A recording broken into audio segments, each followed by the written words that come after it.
Dictation 5 second बाद start होगी। Start. महोदय, थल सेना के अधिसंख्यक जवानों ने कहा है कि उन्हें अपने सेवा काल में 2 वर्ष का विस्तार नहीं चाहिए।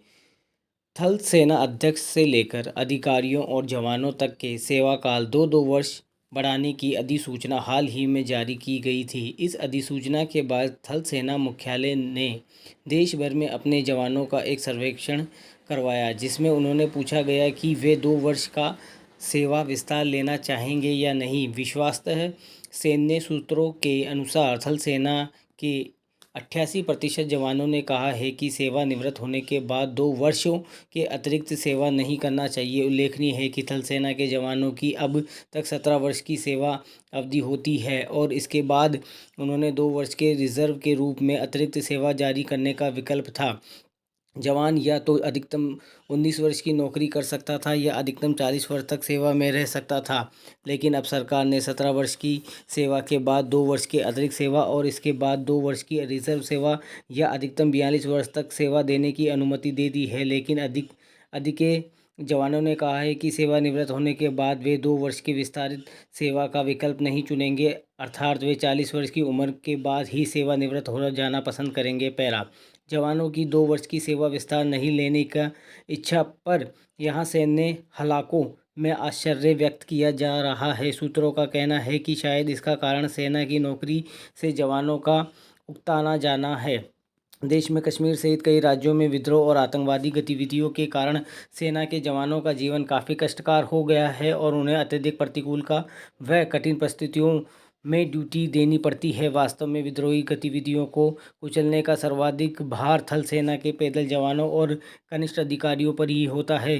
सेना के अधिकतर अधिकारियों को तो दूर दराज के स्थानों पर भी सपरिवार रहने की सुविधा होती है, लेकिन जवानों को शांतिकाल वाले सैन्य स्टेशनों पर भी अपने परिवार के लिए सुविधा नहीं होती है, क्योंकि सैन्य गतिविधियों में जवानों के लिए आवास की समुचित सुविधा उपलब्ध नहीं होती है। अपने परिवार से दूर रहने वाले ये जवान अपने गांव में लौटना चाहते हैं। पैरा।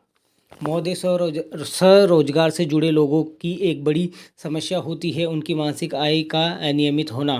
कभी कभी तो अच्छी आमदनी होती है और कभी कभी परिवार का खर्चा चलाना कठिन हो जाता है। छोटे स्तर पर या मध्यम स्तर पर स्वरोजगार करने वाला इस तरह की परेशानी से पर्याय सामना होता रहता है। उदाहरण के लिए, शेयर बाजार से जुड़े लोगों की स्थिति पिछले 3 वर्षों से खराब चली आ रही है, जबकि इससे पूर्व शेयर दलालों, उपदलालों, मर्चेंट बैंकरों आदि को अच्छा काम मिल रहा है। इस तरह के रोजगार से जुड़े लोग हमेशा भविष्य का सही आंकलन नहीं कर पाते हैं और इस कारण उनके लिए इस तरह की बचत योजनाओं में हिस्सा लेना कठिन हो जाता है, जिसमें प्रत्येक माह एक निश्चित राशि जमा करानी पड़ती है। पैरा। स्वरोजगार करने वालों को एक ऐसी बचत योजना चाहिए जिससे इस बात की स्वतंत्रता को ही बचतकर्ता समय अनुसार जितना संभव हो सके ही निवेश कर सके। सार्वजनिक भविष्य निधि भारत संघ के वित्त मंत्रालय के अधीन चलने वाले विभाग राष्ट्रीय बचत संगठन की ऐसी ही एक योजना है। पैरा। पीपीएफ में आप चाहें तो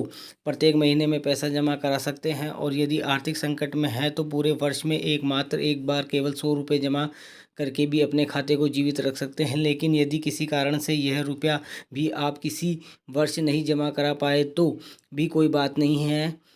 इस 15 वर्षीय बचत योजना के प्रतिवर्ष न्यूनतम 100 रुपये की राशि के स्तर 710 रुपये दंड के जमा कराकर अपना खाता जीवित कर सकते हैं। यदि यह भी नहीं करते हैं तो कोई बात नहीं है। अपना जितना रुपया अपने खाते में जमा किया है उस पर ब्याज जोड़कर राशि बनती है। 15 वर्ष पूरा होने पर आपको मिल जाएगी। पीपीएफ में रुपये जमा कराने नहीं कराने की स्वतंत्रता इसकी सबसे बड़ी विशेषता है। वर्ष में जब जब चाहे रुपया जमा कराएं, लेकिन एक वर्ष में आप अधिकतम 12 बार रुपया जमा करा सकते हैं।